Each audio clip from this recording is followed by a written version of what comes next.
Nanu nardal dane nirpe.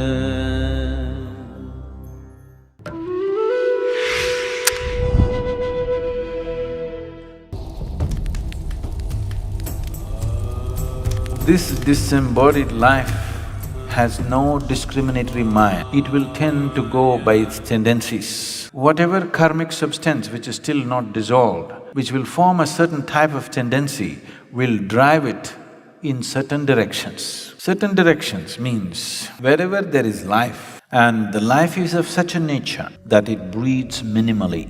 For example, a tamarind tree. If you go and watch the other trees, you will see a lot of birds will be sitting for the night's rest.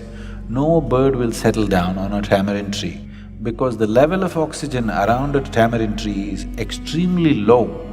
It may also move in the direction of a yogi who has a certain mastery over his breath because he is not breathing as much as others are breathing. Cobra also has a certain influence on this life simply because it holds its breath for long periods of time.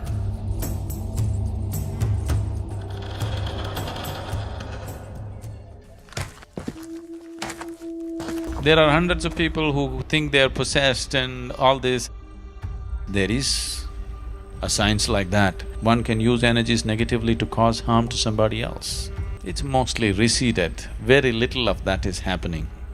But if you live in certain areas, certain parts of the country, this is very rampant. One thing is, if you have such impacts, you come and sit in the sphere of Dhyana Linga, because there are occult dimensions to Dhyana Linga which just nullifies all this. One Paurnami or Amavasya when things are more receptive for you, just one day, just sit there and go, that's all. It gets taken care of.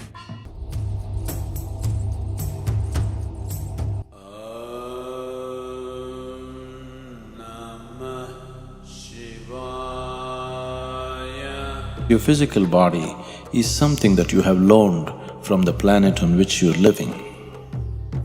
When the time comes, the planet will claim it back.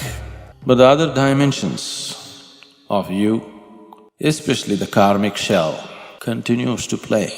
If it is in a certain level of awareness, the disembodied being is in a certain state of pleasantness. It is this that is being referred to as heaven, because they have left their physical body in a certain state of awareness. They enjoy the sweetness at a certain period of time, a holiday, a vacation, before you take on another physical body. Similarly, if people live in certain states of fear, anxiety, anger, in certain states of ignorance, the karmic shell has acquired a certain kinds of unpleasantness about itself. This unpleasantness is what we refer to as hell.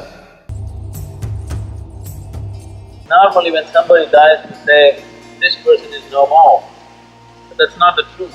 He's no more the way you experience him, but he still is in any other way. Don't take body lightly. It's not a small imprisonment. Unless you break it open, you can't leave it, isn't it? But when one realizes how they got in, now they know how to leave. If a person consciously sheds the body without damaging the body in any way, like you shed your clothes, you shed your body fully consciously, then we say this is Mahasamadhi. When a person lives like this, that's the end. Truly no more. Once again, whatever you called as myself has just dissolved and become a part of the cosmos. Full circle. Nothing is nothing.